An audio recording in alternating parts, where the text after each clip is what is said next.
I'm going to show you all how to make some buttermilk biscuits. Right now I'm going to be using a recipe out of the Fearless Baker. I really like her stuff in it. She kind of makes what seems something complicated really accessible. And this is a very straightforward recipe that you don't even need a mixer for. You can just kind of mix it up in a bowl yourself, which is really great.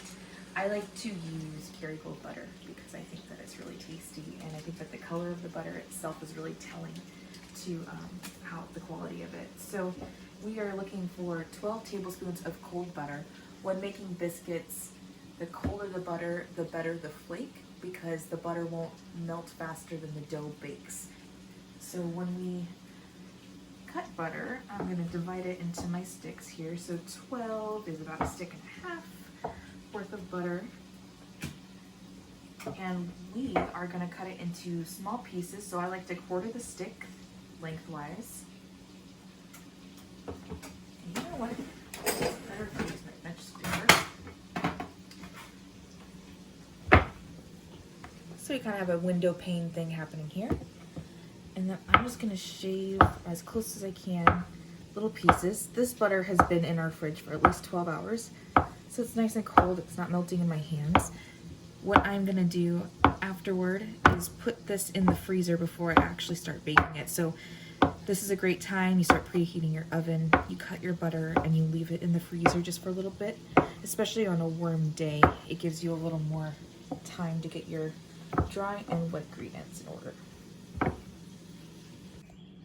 So my butter has been chilling for about 5 minutes inside the freezer. The recipe instructs you to kind of rub the butter into the flour a little bit between your thumb and index finger, making sure that each piece of butter is about the size of half a walnut or the size of a pea, so that way it's evenly distributed. Everything else for the biscuits I have set up because timing is really key when it comes to wanting to keep your butter cool. So I have my 2 cups of buttermilk measured out. I have my little biscuit cutter ready to go, and the pan, parchment paper, and everything ready to go into my preheated oven. They also ask that you put an egg wash on top of the biscuit. It makes it look really nice and pretty. So my butter's mixed in. We kind of sift and check out the size of each piece. So you got like a walnut half, a pea size, you know, any variations, still gonna be fine.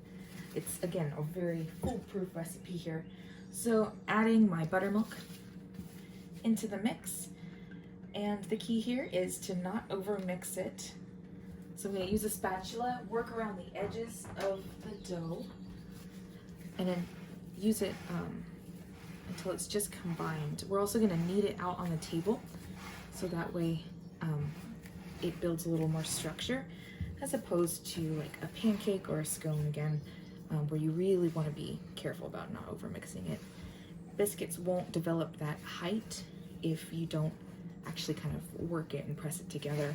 I found that I used to work at a bakery, and when I'd make biscuits and reincorporate the scraps into a new dough ball, that those that were kind of overworked or, you know, added more flour to ended up rising into that more classic biscuit shape.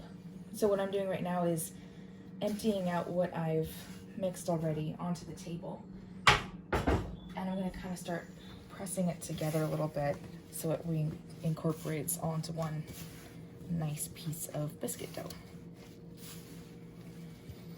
So this is my biscuit dough. Rather than roll it out, I kind of like a rustic look, so I kind of take my hands like this, and I'm going to press the dough down using the backs of my fingers into as much of a even surface level as I can. You can see some of the butter is melting. One way we're going to curb this today is by throwing the biscuits back in the freezer for about 20 minutes prior to baking, and they will have the egg wash on them. Oh wait, no, they will not have the egg wash on them until we are ready to put them in the oven. So I want my dough to be about 1 inch thick. I have my cutter here, and when you cut a biscuit, you want to press straight down.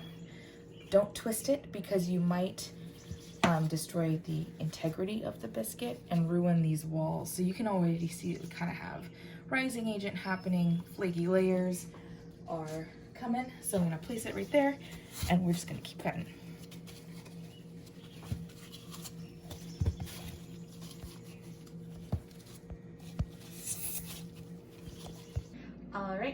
have been sitting in the freezer for about 20 minutes, so you can sense that they're quite frozen. This is 1 egg cracked with a tablespoon of cold water, whisked together, and I'm just gonna brush the top with our egg wash. The egg wash will hold in your fridge for about 3 days if you are gonna be baking a lot. It's also great for the tops of breads and whatnot.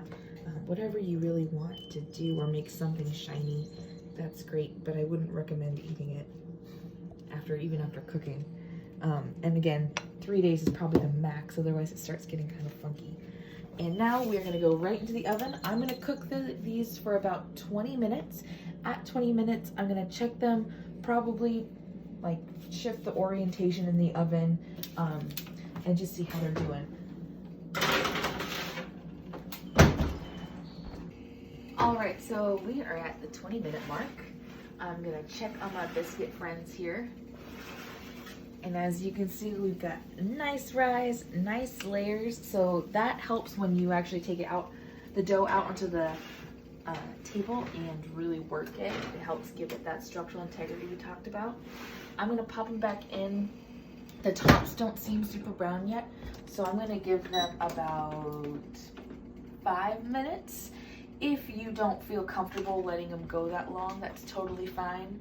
I've done this many times making biscuits, so I feel like I have the intuition, kind of the aptitude to guess here. So again, we're gonna do a few more minutes.